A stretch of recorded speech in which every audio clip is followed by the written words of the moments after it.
ایک دفعہ درود بھیجنے پر اللہ کی طرف سے 4 نعمتیں نازل ہوتی ہیں۔ ایک دن آپ نے بڑا لمبا سجدہ کیا، اتنا لمبا سجدہ کیا کہ ہم پریشان ہو گئے کہ کوئی مسئلہ نہ بن گیا ہو۔ تو جب آپ نے سر اٹھایا تو انہوں نے پوچھا یا رسول اللہ آپ نے اتنا لمبا سجدہ کیا؟ فرمایا میرے پاس جبریل آئے تھے۔ شیخ مفتی عبداللطیف اسلامک اسکالر۔ رسول اللہ صلی اللہ علیہ وسلم سے محبت کے تقاضوں میں سے جہاں آپ پر ایمان لانا، آپ سے محبت کرنا، آپ کی پیروی کرنا، آپ کا دفاع کرنا ہے، اسی طرح رسول اللہ صلی اللہ علیہ وسلم کی محبت کے تقاضوں میں سے ایک تقاضا یہ ہے کہ کثرت سے آپ پر درود پڑھا جائے۔ امت میں افراط و تفریط ہے۔ کچھ وہ لوگ ہیں جنہوں نے اپنی طرف سے اسلام میں اضافے کر رکھے ہیں، اسلام کی تعلیمات کو ناکافی سمجھ کر اپنی طرف سے طرح طرح کے درود بنا رکھے ہیں۔ وہ درود تاج ہو، وہ درود تنجینہ ہو۔ اسلام مکمل ہو گیا ہے، اور مکمل اسلام میں محمد کریم صلی اللہ علیہ وسلم سے درود و سلام کے طریقے موجود ہیں۔ جب یہ آیت نازل ہوئی ان اللہ و ملائکتہ یصلون علی النبی یا ایھا الذین آمنوا صلوا علیہ وسلموا تسلیما، تو صحابہ کرام رسول اللہ صلی اللہ علیہ وسلم کے پاس آ گئے۔ صحیح بخاری کی حدیث ہے۔ کہنے لگے یا رسول اللہ سلام کا ہمیں پتہ ہے کہ سلام آپ پر کیسے بھیجنا ہے، کیونکہ التحیات میں جو السلام علیکہ ایھا النبی پڑھا جاتا ہے یہ پہلے سے موجود تھا۔ سلام کا تو ہمیں پتہ ہے، درود کا ہمیں پتہ نہیں ہے جو اللہ کہہ رہے ہیں صلو علیہ، تو وہ کیا ہوتا ہے؟ تو محمد کریم صلی اللہ علیہ وسلم نے صحابہ کو درود سکھایا، جس کو ہم درود ابراہیمی کہتے ہیں، جو اللہ کی طرف سے محمد کریم صلی اللہ علیہ وسلم درود سکھا گئے۔ ساری امت اس بات پر متفق ہے کہ سب سے افضل درود وہ ہے جو محمد کریم صلی اللہ علیہ وسلم نے بتایا ہے، ساری امت کا اتفاق ہے۔ اب یہاں سوال پیدا ہوتا ہے کہ افضل کو چھوڑ کر اپنی طرف سے بنائے ہوئے درودوں کی ضرورت کیا تھی؟ یہ ایک عقیدہ و عقیدت کا مسئلہ ہے، عقیدے کا مسئلہ بھی ہے اور عقیدت کا مسئلہ بھی ہے۔ جب دین مکمل ہو گیا ہے اور اس مکمل دین میں صلو علیہ وسلم تسلیما کی تفسیر خود محمد کریم صلی اللہ علیہ وسلم نے کی ہے اور ساری کتابوں میں موجود ہے، تو اب کسی کو حق نہیں تھا کہ اس مکمل دین میں اپنی طرف سے کمی بیشی کرے۔ کچھ تو وہ ہیں جنہوں نے اپنی طرف سے درود مقرر کر رکھے، اس کے اوقات مقرر کر رکھے۔ درود پڑھنے کے اوقات بھی ہیں، انشاءاللہ میں ذکر کروں گا، اور وہ بھی محمد کریم صلی اللہ علیہ وسلم نے بیان کیے ہیں۔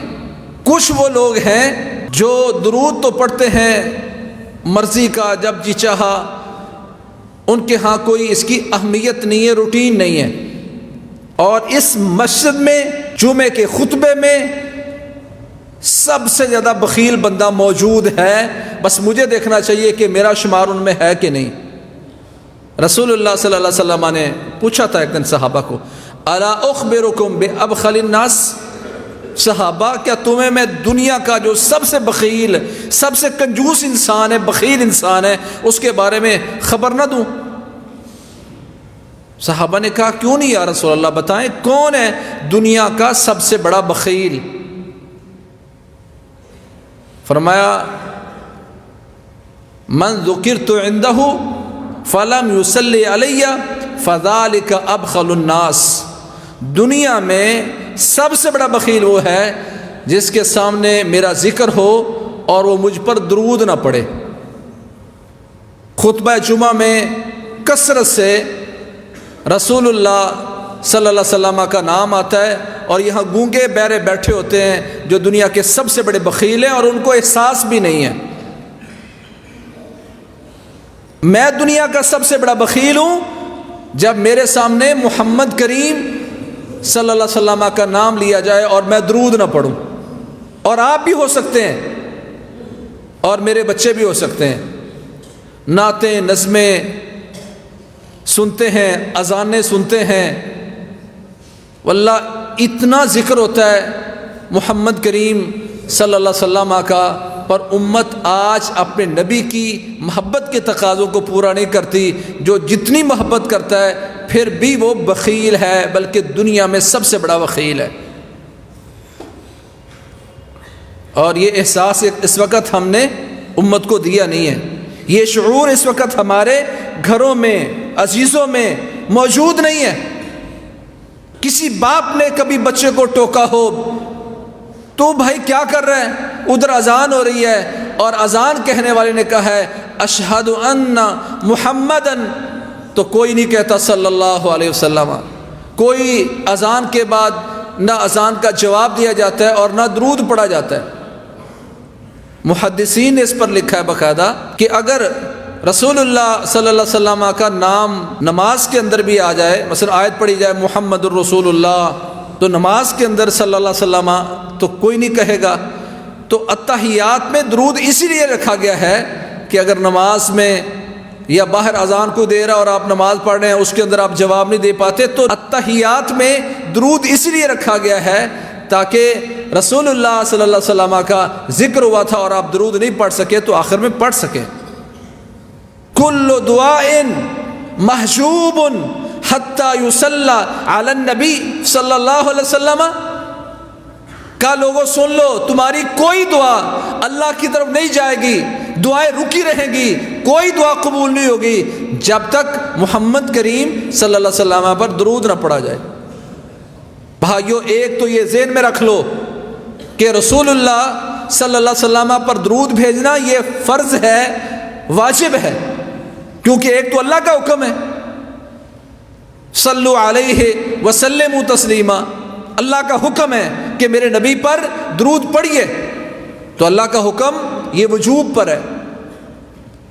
اور خود محمد کریم صلی اللہ علیہ وسلم نے ارشاد فرمایا من ذکرت عندہ فلیصلی علیہ، جس کے سامنے میرا ذکر ہو وہ مجھ پر درود پڑھے، یعنی اللہ کا بھی حکم ہے اور محمد کریم صلی اللہ علیہ وسلم کا بھی حکم ہے۔ اور اس حکم میں امت کی اکثریت محبت کا دعویٰ کرنے کے باوجود کمزور ہے۔ سب سے بڑا بخیل کون ہے؟ جس کے سامنے محمد الرسول اللہ صلی اللہ علیہ وسلم کا نام لیا جائے اور وہ درود نہیں پڑھتا۔ اور اس وقت مجلس میں بھی ایسے بخیل موجود ہوتے ہیں کہ سنتے ضرور ہیں پر توفیق نہیں ہوتی کہ درود پڑھا جائے۔ یہ دنیا کا سب سے بڑا بخیل ہے۔ اگر وہ حدیث جبریل جس کے بارے میں ہم نے بڑا سنا کہ رسول اللہ صلی اللہ علیہ وسلم نے ارشاد فرمایا میرے پاس جبریل آئے منبر پر، انہوں نے آ کر آمین کہی، پھر کہا آمین، پھر آمین، تو اس میں ایک آمین اس لیے کہی تھی کہ کہتے آپ نے فرمایا جبریل میرے پاس آئے ہیں اور کہنے لگے ہیں کہ اے اللہ کے نبی، جس بندے کے سامنے آپ کا ذکر ہو اور وہ آپ پر درود نہ پڑے، تو آگے 3 طرح کے لفظ ملتے ہیں ہمیں۔ ایک روایت میں آپ نے فرمایا شقی عبد، ایک روایت میں فرمایا فابعدہ اللہ۔ یہ اگر ہم الفاظ سارے کے سارے جمع کریں تو 3 طرح کے لفظ ہمیں ملتے ہیں، راغم انف رجل، شقی عبد، فابعدہ اللہ۔ جبریل نے کہا اے اللہ کے نبی، جس بندے کے سامنے آپ کا ذکر ہو وہ درود نہ پڑے، تو کہا راغم انف رجل، اس بندے کی ناک خاک آلود ہو، وہ بندہ ذلیل ہو جائے۔ جبریل نے بددعا کی اور حکم دیا رسول اللہ صلی اللہ علیہ وسلم کو فقل آمین، اے اللہ کے پیارے پیغمبر آپ بھی آمین کہیے، اللہ کی طرف سے حکم لے کے آیا ہوں۔ پہلے کہا راغم انف رجل، اس بندے کی ناک خاک آلود ہو، وہ بندہ ذلیل ہو جائے جس کے سامنے آپ کا ذکر ہو اور درود نہ پڑے، یہ پہلا بندہ ہے۔ اسی بندے پر دوسری کیا کی؟ شقی عبد، بدبخت ہو گیا وہ بندہ، ذلیل ہے وہ، بدبخت ہے وہ۔ اور تیسرا فرمایا فعبادہ اللہ، ایسے بندے پر اللہ کی پھٹکار ہو، ایسا بندہ اللہ کی رحمت سے دور چلا جائے جس کے سامنے آپ کا ذکر ہوا اور وہ درود نہیں پڑتا۔ کہ آج ہمارے ذہن میں یہ بات ہے، ہمارے دل میں یہ خوف موجود ہے، ننگی تار کو ہاتھ لگائیں گے تو کرنٹ لگ جائے گا، یہ خوف ہمیں ہے، پر کیا یہ خوف ہمیں ہے کہ اگر سستی کی میں نے، لا علمی، جہالت، سستی، غفلت کی وجہ سے اگر میں درود نہ پڑھ سکا تو پھر دنیا کا سب سے بڑا بخیل میں بن جاؤں گا، بدبخت میں ہوں گا، اللہ کی رحمت سے میں دور چلا جاؤں گا، میری ناک خاک آلود ہوگی اور میں ذلیل ہو جاؤں گا؟ کیا یہ ذہن آج امت کو ہم نے دے دیا؟ امت کی تربیت کی ضرورت ہے، صرف دعووں سے نہیں کہ ہم رسول اللہ صلی اللہ علیہ وسلم سے بڑی محبت کرتے ہیں، یہ نہیں، دلیل سے ثابت کرنا ہوگا کہ آپ پیارے پیغمبر محمد کریم صلی اللہ علیہ وسلم سے محبت کرتے ہیں۔ دنیا کا سب سے بڑا بخیل وہ ہے جس کے سامنے رسول اللہ صلی اللہ علیہ وسلم کا نام لیا جائے اور وہ درود نہ پڑھے۔ بدبخت بھی وہی ہے، ذلیل بھی وہی ہے، اللہ کی رحمت سے وہ دور ہو گیا۔ اپنی اولادوں کو بدبختی سے بچائیں، اپنی اولادوں کو بخل سے بچائیں، اپنی اولادوں کو ذلیل ہونے سے بچائیں، اور اس کا یہ ہے کہ ان کو پتہ ہو، وہ کانشیس ہوں، ہر وقت اس بات پر پورا اہتمام کرتے ہوں، کہیں بھی کسی مجلس میں، کسی نظم میں، کسی اذان میں، کسی تقریر میں محمد کریم صلی اللہ علیہ وسلم کا نام لیا جائے تو کہیں میں پیچھے نہ رہ جاؤں۔ ساری روایتیں جمع کرنے کے بعد خلاصہ بھی ایک دن رسول اللہ صلی اللہ علیہ وسلم نے بیان فرمایا رسول اللہ صلی اللہ علیہ وسلم نے من ذکرت عنده فخطی الصلاۃ علی فقد خطی طریق الجنہ، جس بندے کے سامنے میرا ذکر ہوا اور وہ بندہ درود بھول گیا، کوئی بندہ درود پڑھنا بھول گیا، فرمایا فخطی طریق الجنہ، در حقیقت یہ انسان جنت کا راستہ بھول گیا ہے۔ اتنی بڑی بات کی محمد الرسول اللہ صلی اللہ علیہ وسلم نے، جس کے سامنے میرا ذکر ہوا اور اس نے درود نہ پڑھا تو وہ اصل میں جنت کا راستہ بھول گیا ہے۔ آج امت جنت کا راستہ بھول گئی اور احساس دلانے والا کوئی نہیں ہے۔ ما جلس قوم مجلسا لم يذكروا الله فيه ولم يصلوا على نبيهم الا قاموا مثل جيفة حمار وكان عليهم حسرة، جو لوگ کسی مجلس میں بیٹھیں گے، دوستوں کے ساتھ گپ شپ لگائیں گے، وہاں اللہ کا ذکر نہیں کریں گے اور مجھ پر درود نہیں پڑھیں گے۔ یہ دلیل اس بات کی کہ ہر مجلس کا تقاضا یہ ہے وہاں اللہ کا ذکر بھی ہو اور رسول اللہ صلی اللہ علیہ وسلم پر درود بھی پڑھا جائے۔ کہا بغیر ذکر کے، بغیر درود کے اگر یہ مجلس برخاست کر کے اٹھ گئے، فرمایا رسول اللہ صلی اللہ علیہ وسلم نے تو یہ جب اٹھیں گے الا قاموا مثل جیفۃ حمار، جب اٹھ کے جائیں گے تو سارے ایسے ہوں گے جس طرح کہ یہ بدبودار مردار گدھے ہیں۔ وکان علیہم حسرہ، اور قیامت کا دن ہوگا تو ان کی یہ مجلس ان پر حسرت و ندامت بن جائے گی، شرمندگی بن جائے گی، جس میں رسول اللہ صلی اللہ علیہ وسلم پر درود نہیں پڑھا گیا۔ بچوں کے ساتھ آپ مجلس کر رہے ہیں، فیملی کے ساتھ آپ کی گیٹ ٹوگیدر ہے، اگر وہاں درود بھول گئے، اللہ کا ذکر بھول گئے تو دیکھ لو کیا بھول رہے ہو۔ رسول اللہ صلی اللہ علیہ وسلم کا ذکر ہو، درود نہ پڑھا جائے، یہ دنیا کا سب سے بڑا بخیل ہے، بدبخت ہے، ذلیل ہے، اللہ کی رحمت سے دور ہے، جنت کا راستہ بھول گیا ہے، اور یہ بدبودار مردار گدھوں کی طرح اٹھ کے جا رہے ہیں۔ اور جو اہتمام کرتا ہے کہ جب رسول اللہ صلی اللہ علیہ وسلم پر درود پڑھتا ہے تو اس کے ذہن میں خاکہ ہو کہ ایک ایسی اللہ کی طرف سے حکم دی گئی عبادت ہے جس پر اللہ نے بے شمار نعمتیں دی ہیں۔ رسول اللہ صلی اللہ علیہ وسلم نے ارشاد فرمایا من صلی علیہ مرۃ صلی اللہ بہا عشرا، جو مجھ پر ایک دفعہ درود بھیجتا ہے اللہ کریم اس پر 10 رحمتیں بھیجتے ہیں۔ شاید امت کو رب کی رحمتوں کی ضرورت نہیں ہے، ایک دفعہ درود بھیجو گے 10 رحمتیں نازل ہوں گی، بڑھاتے جاؤ گے اللہ کی طرف سے فضائل بڑھتے جائیں گے۔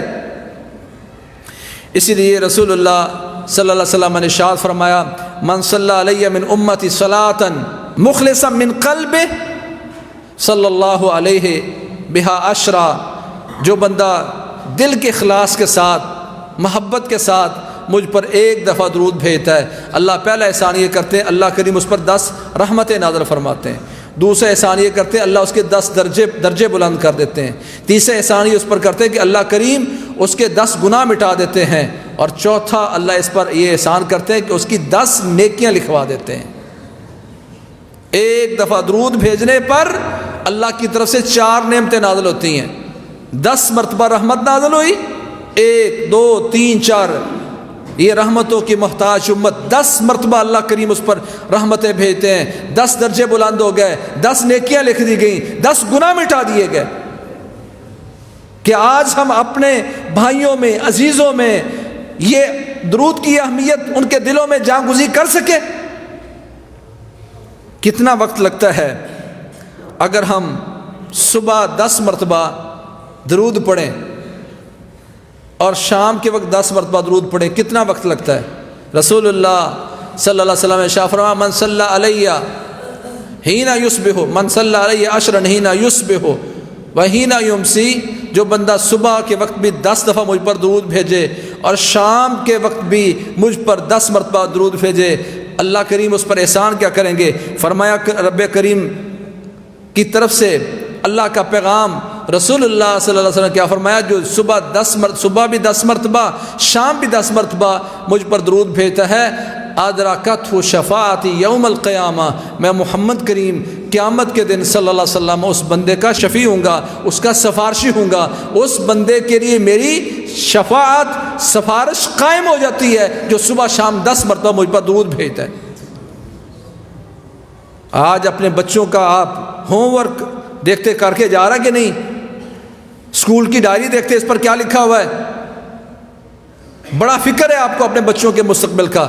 کیا اس بچے کے مستقبل کا یہ بھی آپ کو فکر ہے کہ بیٹا صبح 10 مرتبہ آپ نے درود پڑھا، شام کو 10 مرتبہ پڑھ لیا؟ صبح شام 10 مرتبہ درود پڑھنے سے رسول اللہ صلی اللہ علیہ وسلم نے ضمانت دی، ادرکتہ شفاعتی یوم القیامہ، قیامت کا دن ہوگا، لوگ سفارشی ڈھونڈ رہے ہوں گے، اس درود پڑھنے والے بندے کا سفارشی میں خود ہوں گا. اور قیامت کا دن میرے قریب کون ہوگا؟ جو مجھ پر کثرت سے درود بھیجے گا.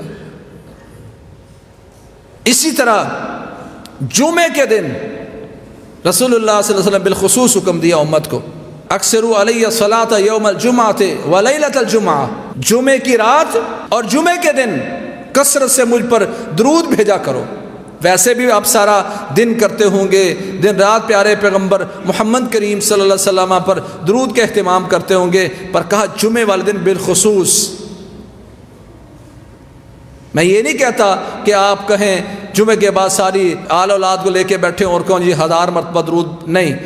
رسول اللہ صلی اللہ علیہ وسلم نے یہ طریقہ متعین نہیں کیا، صرف یہ کہا جو رات گزر گئی ہے گزشتہ رات وہ، اور جو دن گزر رہا ہے آج جمعے کا رات کو بھی اور دن کو بھی کثرت سے درود بھیجا کرو. جب موقع ملے، جہاں موقع ملے، کثرت سے درود مجھ پر پڑھا کرو. جمعے کے دن کثرت سے درود پڑھنے کا حکم ہے، اور یہ حکم ساری امت کو تھا. کیا امت اس حکم پر عمل کر رہی ہے؟ یہ صرف دعوے ہی ہیں. وہ نبی محمد کریم صلی اللہ علیہ وسلم جو رات کو اٹھ کر ساری رات امت کے لیے دعائیں کریں، امت کے لیے روتے رہیں، آج امت کو حکم ہے کہ جمعے کے دن کثرت سے درود بھیجا کرو. تو کیا اس پر عمل موجود ہے؟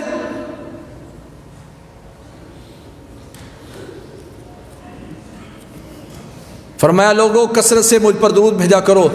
تمہارا یہ درود مجھ پر پیش کیا جاتا ہے، اور پیش کرنے کی کیفیت بھی بتائی. تو بلغ الملائکہ، اللہ نے فرشتے متعین کر رکھے ہیں جو تمہارا یہ درود مجھ تک پہنچاتے ہیں. درود پہنچنے کی کیفیت اللہ بہتر جانتا ہے، عالم برزخ کا مسئلہ ہے. ہمیں حکم ہے کثرت سے درود پڑھنے کا. گویا کہ روزانہ صبح شام 10 مرتبہ اور ہفتے میں ایک دن اہتمام کر کے جمعے کے دن، یہ حکم ہے رسول اللہ صلی اللہ علیہ وسلم کا. حضرت ابو طلحہ انصاری رضی اللہ عنہ فرماتے ہیں ایک دن پیارے پیغمبر ہمارے سامنے تشریف لائے، اتنے خوش تھے کہ بیان نہیں کیا جا سکتا. ہم نے کہا یا رسول اللہ آپ بہت خوش ہیں، اس خوشی کی وجہ کیا ہے؟ تو فرمایا اتانی الملک، میرے پاس ابھی فرشتہ آیا ہے. کچھ روایتوں میں جبریل کے الفاظ بھی ہیں. میرے پاس فرشتہ آیا ہے، فقال یا محمد ان ربک یقول اما یرضیک انہ لا یصلی علیک احد الا صلی اللہ علیہ عشرا ولا یسلم علیک احد الا سلم علیہ عشرا. کہا اللہ کی طرف سے پیغام لے کے آیا ہوں، میرے رب نے آپ کے نام پیغام بھیجا ہے کہ اے میرے پیارے پیغمبر، کیا آپ کو ہم راضی نہ کر دیں، کیا آپ کو ہم خوش نہ کر دیں؟ عبد الرحمن بن عوف رضی اللہ عنہ کی ایک روایت یہ بھی ہے کہ ایک دن آپ نے بڑا لمبا سجدہ کیا، اتنا لمبا سجدہ کیا کہ ہم پریشان ہو گئے کہ کوئی مسئلہ نہ بن گیا ہو۔ تو جب آپ نے سر اٹھایا تو انہوں نے پوچھا یا رسول اللہ آپ نے اتنا لمبا سجدہ کیا؟ فرمایا میرے پاس جبریل آئے تھے، انہوں نے آ کے کہا کہ آپ کا رب آپ کو یہ پیغام دے رہا ہے کہ اے میرے نبی، کہ ہم آپ کو راضی نہ کر دیں، خوش نہ کر دیں کہ جو بندہ بھی آپ پر ایک مرتبہ درود بھیجے میں اس بندے پر 10 رحمتیں نازل فرماؤں گا، جو ایک مرتبہ سلام بھیجے میں 10 مرتبہ اس پر سلامتی نازل کروں گا۔ میں اس بات پر راضی ہوں، میں اس بات پر سجدہ شکر کر رہا ہوں، میں اس بات پر خوش ہوں کہ جو مجھ پر ایک مرتبہ درود بھیجے اللہ کریم اس پر 10 رحمتیں نازل کرتا ہے۔ حضرت ابی بن کعب رضی اللہ عنہ تشریف لے آئے، کہنے لگے یا رسول اللہ انی اکثر الصلاۃ علیک، پیارے پیغمبر بڑی محبت کرتا ہوں آپ سے اور آپ پر نا بڑا کثرت سے درود بھیجتا رہتا ہوں۔ پھر کہنے لگے فکم اجر لک من صلاتی، وہ جو میں درود بھیجتا ہوں، دعا بھیجتا ہوں درود، اس میں میں کتنا حصہ آپ کے لیے مقرر کر دوں؟ اصل میں سوال ان کا یہ تھا کہ جب میں دعا کرتا ہوں نا، دعا کرنے بیٹھتا ہوں اپنے لیے، جب اللہ سے دعا کرتا ہوں تو اس مثلا 10 منٹ دعا کرتا ہوں تو اس میں سے میں طے کر لیتا ہوں میں آپ پر چوتھا حصہ درود بھیجتا ہوں۔ 10 منٹ دعا کرتا ہوں تو 2.5 منٹ آپ پر درود بھیجتا ہوں، 7.5 منٹ میں دعا مانگتا ہوں۔ آپ نے فرمایا ٹھیک ہے کوئی حرج نہیں، ما شئت، جتنا تو چاہتا پڑھ، وَإِن زِدْتَ فَهُوَ خَيْرٌ لَكَ، لیکن اگر تو اس سے بڑھا لے تو یہ تیرے لیے اور بہتر ہے۔ تو میں نے کہا یا رسول اللہ فقلت نصف، کہتے چلو یا رسول اللہ پھر میں آدھا کر لیتا ہوں، 10 منٹ دعا کرتا ہوں تو 5 منٹ آپ پر درود بھیجوں گا، 5 منٹ دعا مانگوں گا اپنے لیے۔ فرمایا ٹھیک ہے ما شئت، جو چاہتے ہو کر لو، وَإِن زِدْتَ فَهُوَ خَيْرٌ لَكَ، لیکن اگر تو اس کو بڑھا لے مزید کر لے تو تیرے لیے اور اچھا ہے۔ تو میں نے کہا فَالثُّلُثَيْنِ، تو پھر میں 2 حصے آپ پر درود بھیجتا ہوں اور 1 حصہ پھر میں دعا مانگتا ہوں۔ فرمایا ٹھیک ہے جیسے تو چاہتا ہے، لیکن اگر تو اس کو مزید اضافہ کر لے تو تیرے لیے بہتر ہے۔ تو کہنے لگے یا رسول اللہ پھر ایسا کرتا ہوں جب کبھی دعا مانگنے لگوں گا دعائیں بھی مانگوں گا، پر کبھی جب میں دعا مانگنے کے ارادے میں ہوں گا تو دعا نہیں مانگوں گا، سارا وقت بیٹھ کر آپ پر درود ہی پڑھتا رہوں گا۔ آپ نے فرمایا او بھائی اگر تو نے ایسا کر لیا اذن تکفی ہمک ویغفر لک ذنبک، پھر میرے صحابی یاد رکھ اگر تو نے ایسا کر لیا تو اللہ کریم تیری ساری فکریں، تیری ساری سوچیں، تیری ساری پریشانیاں اپنے ذمہ لے کر تجھے اللہ کافی ہو جائے گا اور تیرا گناہ بھی بخش دیا جائے گا، تیرے گناہ بخش دیے جائیں گے اور تیری مشکلات اللہ دور کر دے گا۔ آج امت میں کون ہے جو پریشانی میں نہیں ہے؟ اور سنن ترمذی کی یہ روایت میرے سامنے ہو کہ میری پریشانی، ہم کہتے ہیں کسی بھی کوئی بھی فکر آپ کو لاحق ہو جائے، ہم کا لفظی معنی ہے فکر، کوئی بھی آپ کو فکر لگی ہوئی ہے۔ اور ایک روایت میں فرمایا یکفیک اللہ ما اہمک من امر دنیاک و آخرتک، اگر تو نے ایسا کر لیا تو ہر وہ چیز جو تجھے پریشان کر رہی ہے دنیا کے مسئلے میں، آخرت کے مسئلے میں، نیکی نہیں ہو رہی، قرآن نہیں پڑھا جا رہا، دعا نہیں مانگی جا رہی، دنیا یا آخرت کا کوئی معاملہ بھی تمہیں پریشان کر رہا ہے، اللہ کریم اس پریشانی کو دور فرما کر تجھے کافی ہو جائیں گے۔ ایسے نہیں فرما دیا جو درود پڑھنا بھول گیا وہ جنت کا راستہ بھول گیا۔ تو صبح شام کے اذکار میں 10 مرتبہ درود پڑھنا، جہاں رسول اللہ صلی اللہ علیہ وسلم کا ذکر ہو وہاں درود پڑھنا، نیکیوں کی امید رکھنا، رحمتوں کی امید رکھنا، گناہوں کے مٹنے کا یقین رکھنا اور اللہ کی طرف سے نازل ہونے والی رحمتیں، درجات کی بلندی اس کا یقین رکھنا۔ کل صلاۃ وفی کل دعاء محجوب حتی یصلی علی النبی، تمہاری دعا اللہ تک نہیں پہنچے گی جب تک پیارے پیغمبر پر درود نہ بھیجا جائے۔ اس میں میری ایک گزارش ہے، ہم کہتے ہیں درود پڑھو پر مسنون پڑھو۔ سنن نسائی میں اتنے الفاظ بھی موجود ہیں، اللہم صلی علی محمد وعلی آل محمد، یہ سنن نسائی میں موجود ہے، اتنا پڑھ لیں۔ درود ابراہیمی پڑھیں تو سب کہتے ہیں افضل ہے، اس پر اہتمام کریں۔ اچھا آپ مسافر ہیں، گاڑی چلا رہے ہیں یا کوئی مشغولیت ہے تو زیادہ لمبے میں تھوڑی توجہ ادھر ادھر، تو اللہم صلی علی محمد وعلی آل محمد، امت کو مسنون کام پر کھڑا کریں. ساری دنیا مل کر جو مرضی درود بنا لے، جو رسول اللہ صلی اللہ علیہ وسلم نے دین میں ہمیں دیا ہے اس سے افضل کبھی نہیں ہو سکتا. امت کو اس کی بھی رہنمائی کرنی. ہم درود تاج کے محتاج اس وقت ہوں، درود تنجینا یا تنجینا اس کی طرف ہم اس وقت محتاج ہوں جب ہمارے پاس درود موجود نہ ہوں. تو محترم بھائیو، خلاصہ کلام یہ ہے، جو رسول اللہ صلی اللہ علیہ وسلم کے ذکر کے وقت جہاں آپ کا نام لیا جائے، جہاں آپ کا ذکر اور درود نہ پڑے، وہ دنیا کا سب سے بڑا بخیل ہے، وہ دنیا کا بدبخت ہے، وہ بندہ ذلیل ہے، وہ بندہ اللہ کی رحمت سے دور ہو گیا، وہ بندہ جنت کا راستہ بھول گیا، وہ اٹھنے والے مردار گدھے ہیں.